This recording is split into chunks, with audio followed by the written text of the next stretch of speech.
What are three things that a parent can do to help set up their competitive dancer to be successful? How do we advocate for child safety from the judge's seat? These are still kids who are putting their heart and their soul out on stage. They have zero control over the costume, no control over these two things. Hi, everyone. It is Friday and it's time for Beyond the Steps. Thank you so much for joining us. Welcome back to season 5 of our show presented by Apolla Performance and Turning Point Dance Creations. My name is Melissa McDaniel Grisham, and I am a dance educator and founder of Turning Point Dance Creations. And I am joined, as always, by my amazing and beautiful friend, Bree Zarowski, co-founder and CEO of Apolla Socks. Beyond the Steps is a weekly video series available on YouTube and Facebook. Each and every Friday, we are joined by special guests and ask one question under the umbrella of health and wellness for performance athletes and have meaningful conversations to share perspective and evidence-based research. It's meant to be thought-provoking because when you know better, you do better. Today, we are talking about the insider's guide to winning dance competitions, and this is the key, without selling your soul. Bree, let's tell everybody who we have joining us today. I'm so excited about this. These are our friends. We met them recently over the summer. We were connected. I'm so excited to have you guys here. But Cheryl Pasalacqua has over 20 years of experience in the dance industry as an event producer, choreographer, coach, and instructor with a BA in Justice Administration. She started in studio dance and transitioned to dance team, and her understanding of both of those worlds has set her apart in her career and set her up for success. She is currently the official choreographer for Team Finland, as well as the juniors of Team Russia. She's also the managing partner of Stage 8 Dance Brands, which creates and produces elite level competition experiences for all-star school and studio dancers. Jana Thomas is joining us. She is danced for the University of Minnesota, was a Larkin dancer. We love Larkin. She's a former UDA instructor and is the vice president of Stage 8 Dance Brands and the brand director for the Dance Connection. Cheryl and Jana, welcome. We're so excited to have you guys here. Oh my gosh, first time guest on Beyond the Steps. We have absolutely loved our partnership with you with Apolla.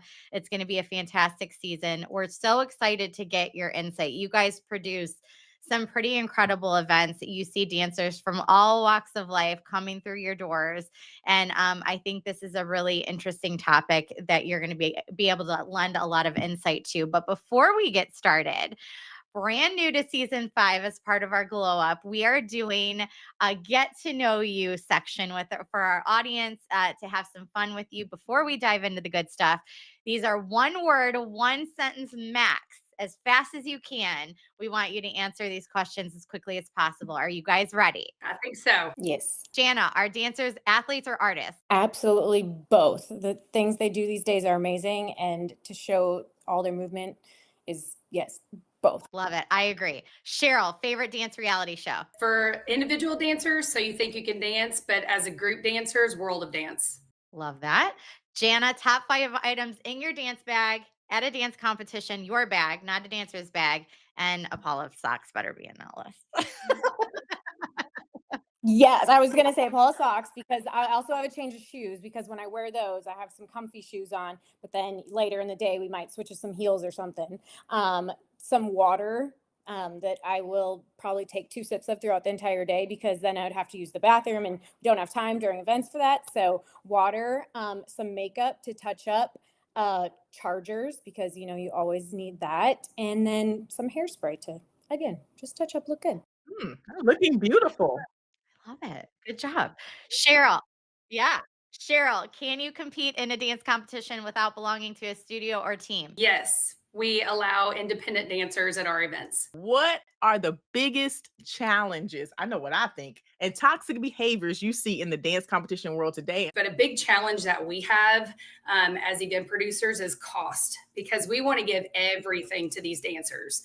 We want to give them the best awards. We want to give them the best production. We want to put them up on a stage in the best venues. So for us as event producers, keeping the cost affordable for the studio owners. So, and obviously have the best judges. So we fly in judges from all over the country. If we've got an event in Cincinnati, we're not just going to have Cincinnati based judges. We're going to have judges flying from all over. So, paying for all of that. But I think that's super important because those are all the little things that people will remember that you did. If you go above and beyond for them, they're going to be happy. In that same vein, talking about kind of leading into the toxic behavior, do you feel like there is so I'm a judge, I do judge, I am a teacher as well.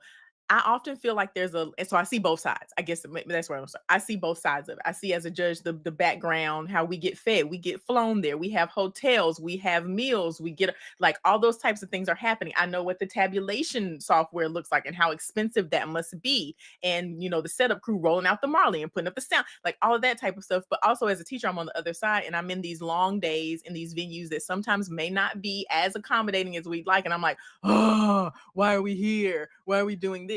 Do you feel like there's this lack of appreciation sometimes, or maybe lack of understanding and empathy from the teacher parent side? Yeah, well, we try to go a little bit above and beyond for the coaches and for the parents. We have parents come up to us all the time and they say, "Thank you. Think about the little things. Thank you." Like we have a kids craft area for like little brother to go make a little craft while his sister has a 3-hour break and they're not dancing.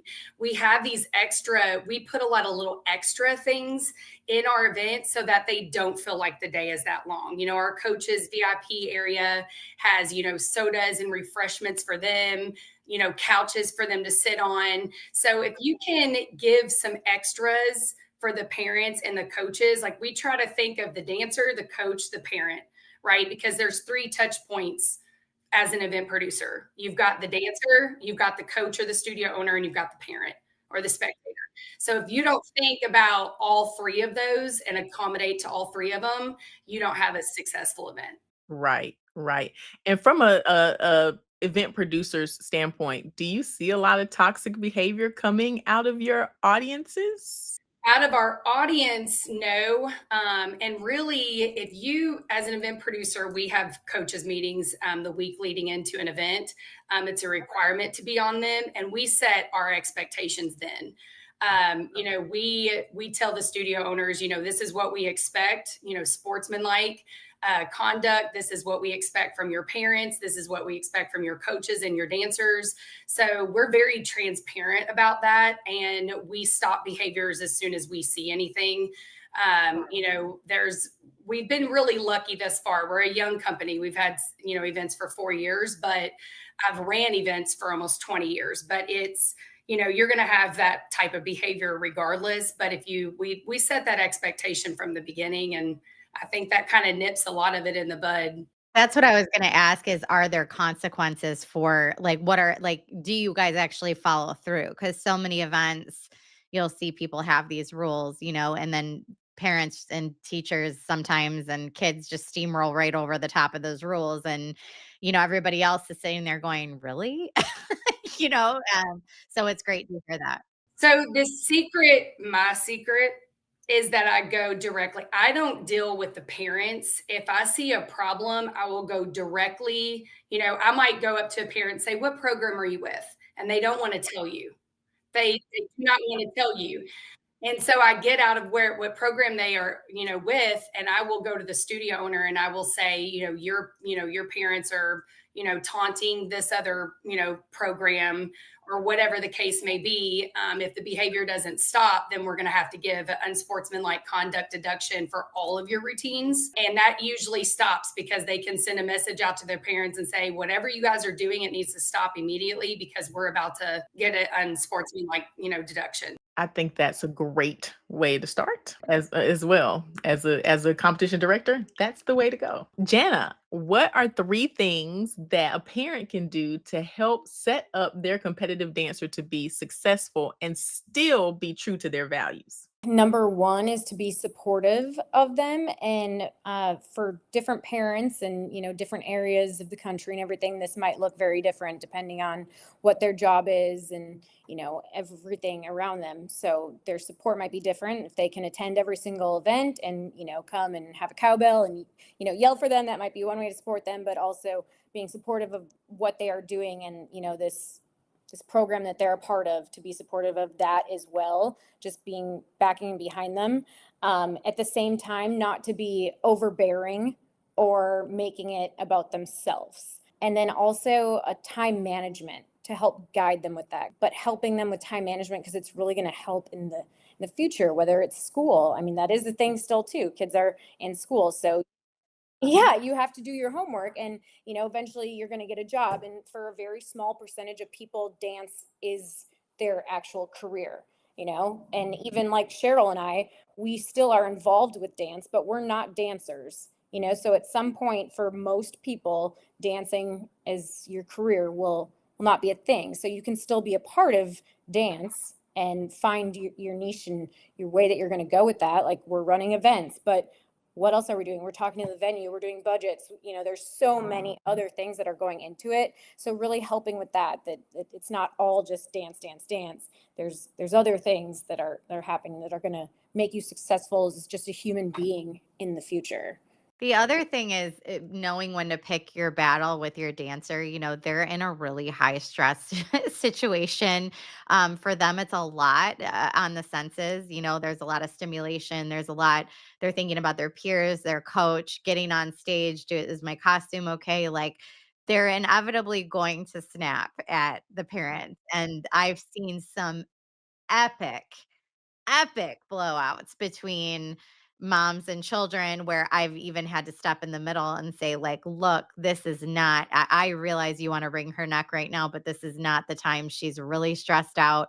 You don't talk to your mom like that. Go to your corners. Like, it's, you know, but I think that going through this now as a mom myself, and I don't have a dancer, but I have, a soccer player, and it's very much the same. Like, when his time before he goes out and plays a game, he doesn't want to be talked at. He doesn't want to be pulled at. He wants to go focus in a way that makes sense for him. And I've really had to relearn that lesson, even though I've told people that 1,000 times with their own children. I've had to learn that lesson with mine. So I think if we could all as parents learn to sort of just like back off a little bit before, especially before they go on and do their job that they've prepared so hard for, I think we'd all be a little bit happier. But so Cheryl, what are the three things we want to see studios doing to create an environment for dancers to be successful at competition? So for studio owners, the three big things I think is one, we talked about the crowd and their parents and their dancers, but teaching them to be respectful and supportive of other programs.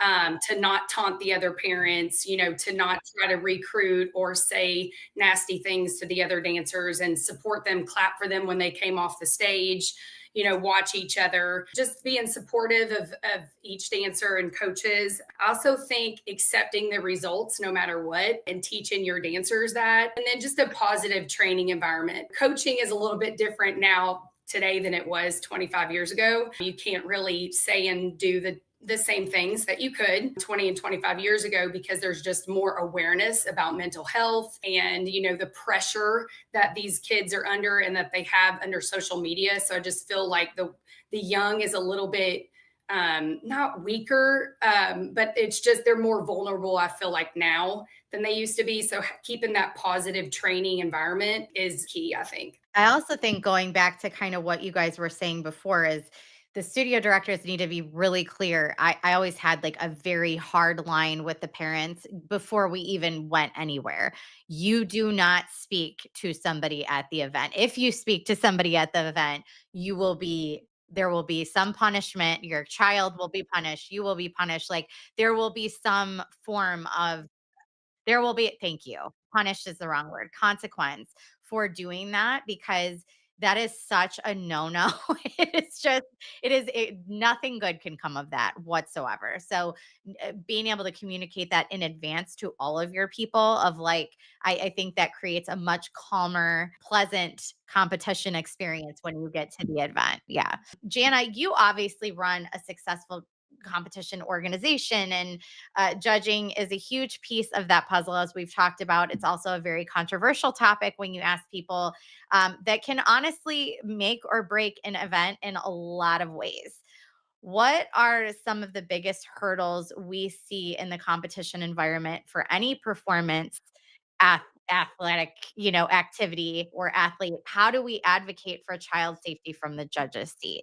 Talk a little bit about the judging process and how you navigate the scoring systems while creating boundaries for age appropriate music and costuming. We 100% stand behind everything that our judges, say and do. And it is that we have a good relationship with all of them. If we ever bring on someone new, we always get to like know them first. We do a judges training with them, and it really goes through like our values as a company and what our philosophy is behind our scoring, behind our judging, and again, our company, what we value. So there's that to begin with, that we really do trust them. We use Dance Bug, which is a verbal critique system.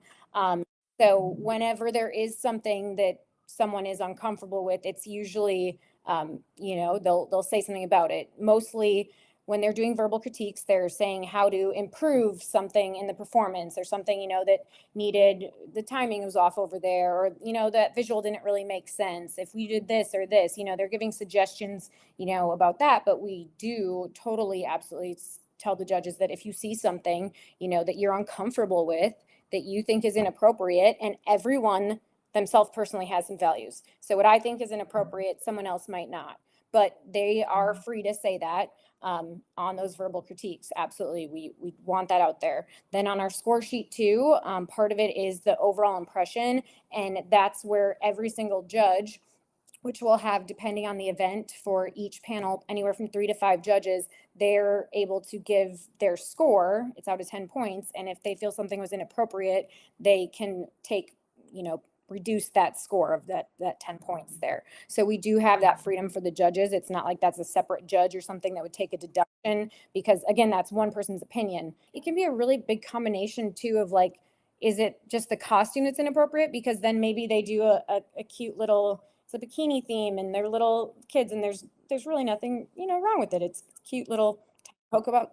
But then if you put together a different song with that same costume, and then you put together different movements with that costume that are gay, like then all of a sudden, the scene can change dramatically. So there's that line, and it's just, Is it like, what is it like Beyonce's like, if you show a little skin up here, don't show it down here? Like I'm not saying like, I'm not advocating for showing skin. I'm saying like a little bit goes a long way, but if you do the costume and the music and the choreography are all just hypersexualized, it's never a good look. So it's hard because you hear this conversation, you see it all in the dance teacher threads and the dance coaching threads about, you know, whose job is it? Is it really the event's job to monitor that? Because as you said, it's so subjective.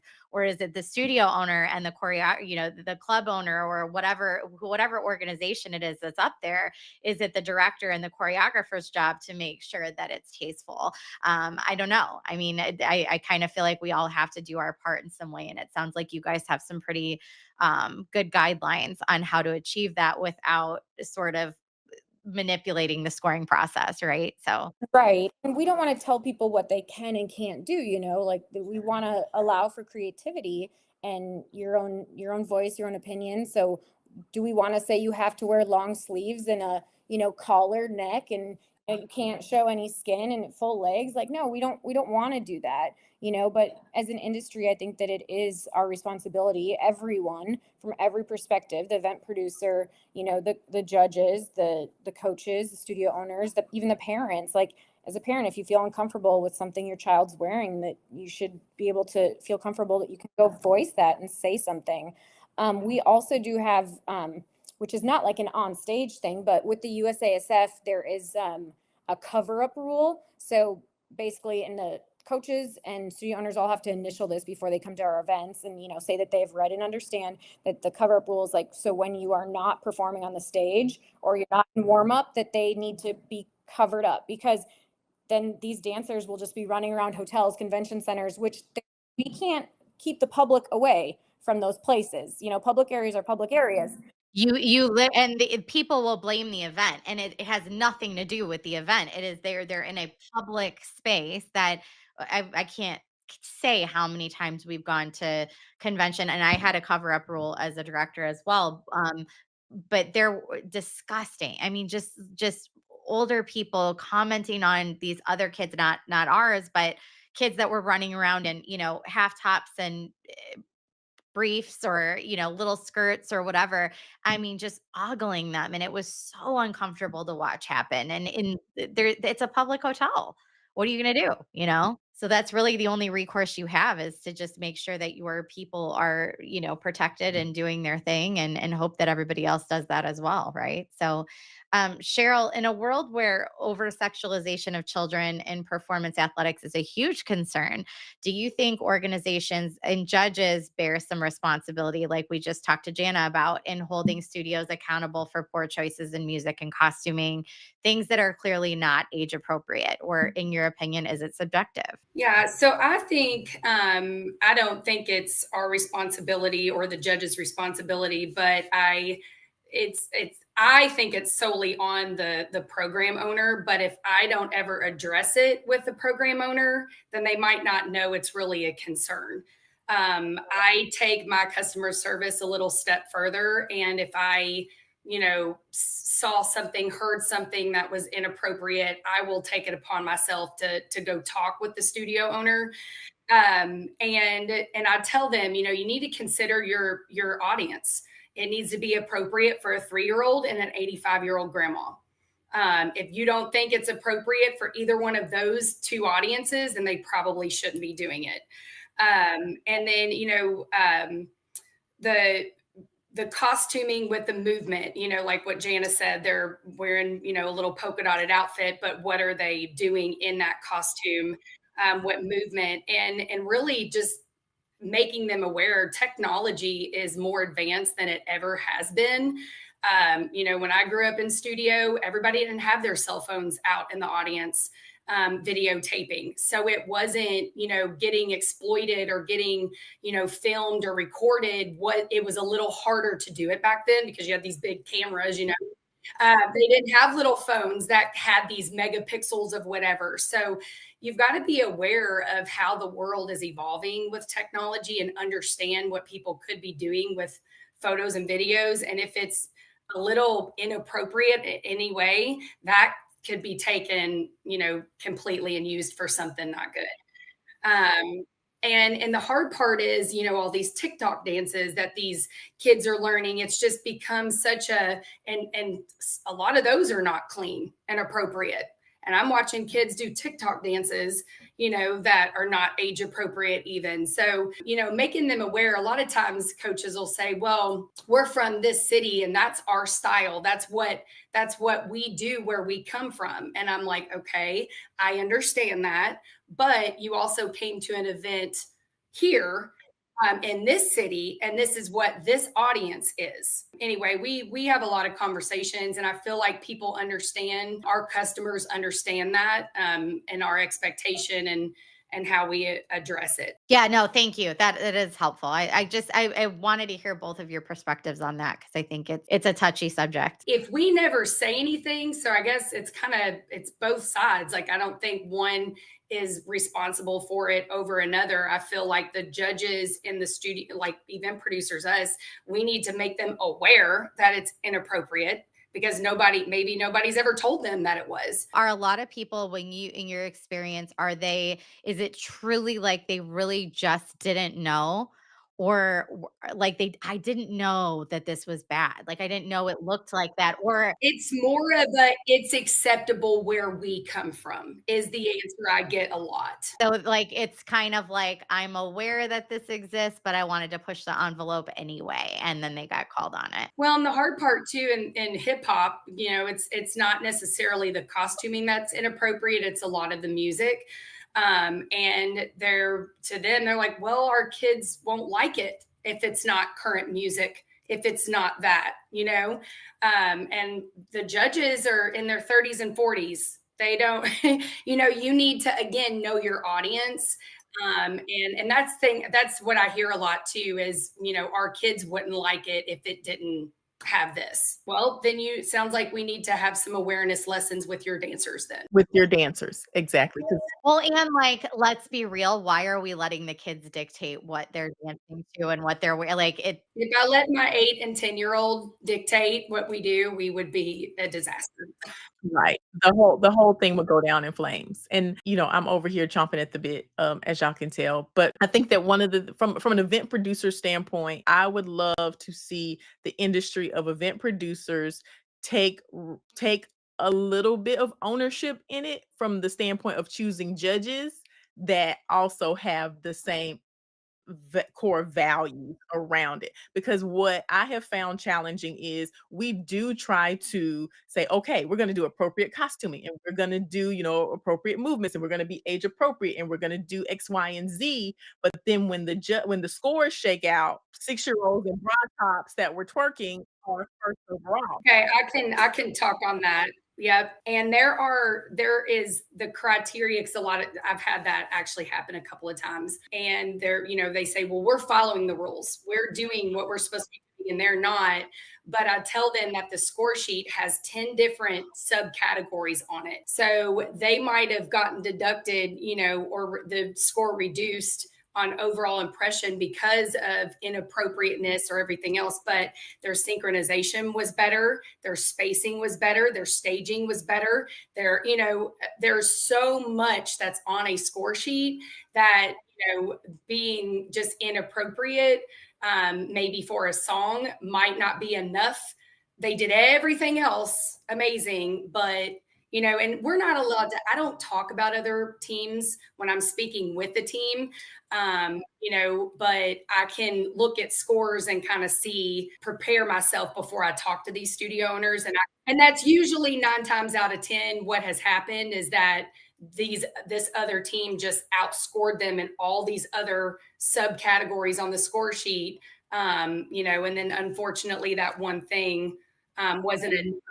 Well, and I mean, there's so much to consider too. I mean, and I know we've got to move to homework, but just the last thing to say is like, these are still kids who are putting their heart and their soul out on stage. They have no control over the choreography that they were given and asked to do. They have zero control over the costumes. I mean, if we're doing it right? They have no control over these two things. They have no control over what competitions they're going to. They're working their butts off all year long. They're putting their hearts on that stage. They're giving it their best, and their children.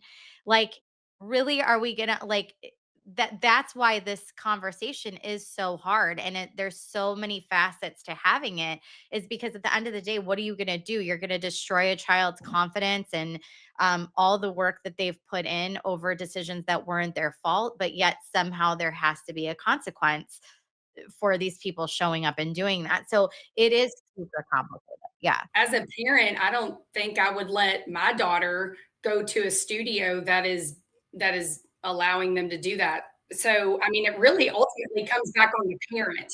Right. Unless you don't know, it's like you're inexperienced and this is your first experience with it. And you're like, you just have gone through and you somehow ended up here. Right.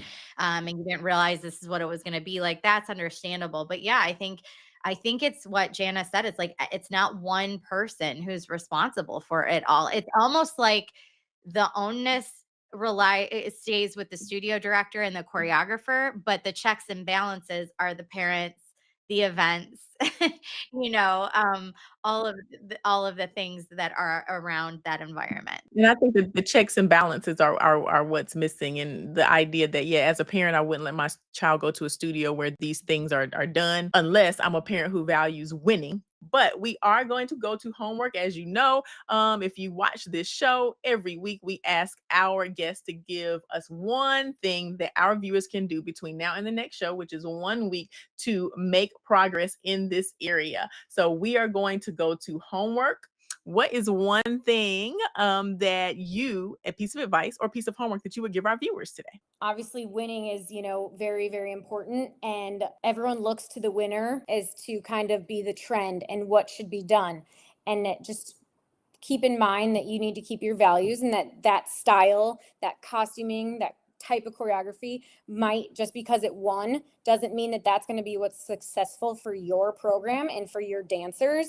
And that you have to keep in mind the competition that you're going to, and the score sheet that you're being judged on, because like we kind of touched on, there's so many other things that go into a total score, which determines the winner. What does your costume look like, and what style of choreography are you doing, and what movements are you doing, so what songs are you using. So that's not the end all, the be all.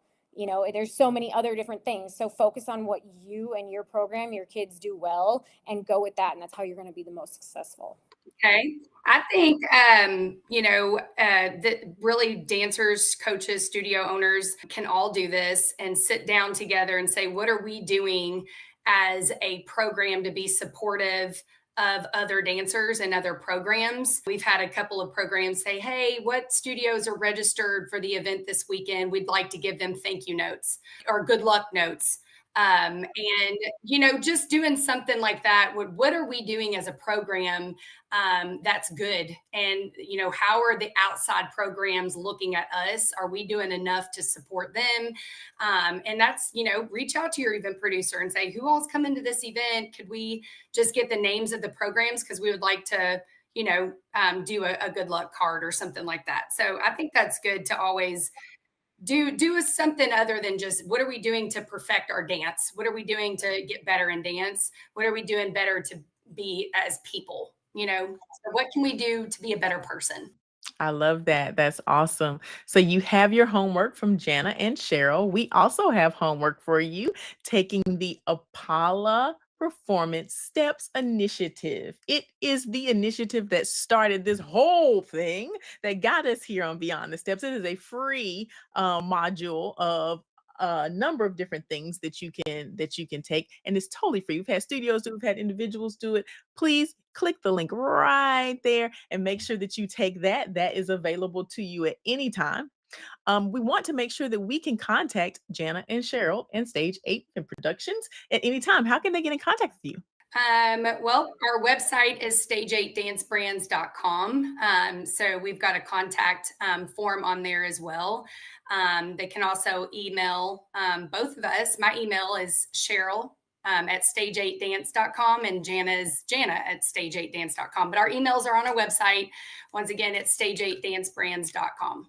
And what do you guys have going on this season? Anything you want to talk about or share about Stage 8, so you can let everybody know a little bit about the events you guys put on, and just feel free to talk about that a little bit. Yeah, so it's our season 5 as well. So we are in our 5th season thank you, for Stage 8 Dance Brands. And every brand that we have has a little bit of a different theme.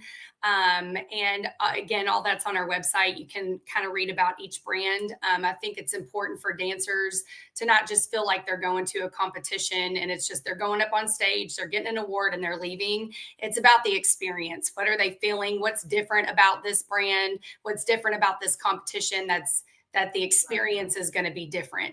And so we've got 8 events. We have 7 regional events and 1 nationals down in Orlando that we partner with Universal Studios with. We also have a invite-only event called the Stage 8 Dance Battle. We have about 328 teams attending our Stage 8 Nashville event, February 28th through March 2nd. But on the Friday night, on February 28th, we do a battle, like I kind of referenced earlier in the show, where it's not a score. They just go head to head, and we live stream that on DanceBug. So it's an invite only. So we special invite teams throughout the summer and do highlight videos of them. So we love it. We love, we're small, but we're mighty. And we like to, like I said, the 3 touch points is the dancer, the parent, and the coach, and the studio owner. So we really try to appease all 3 of those the best we can.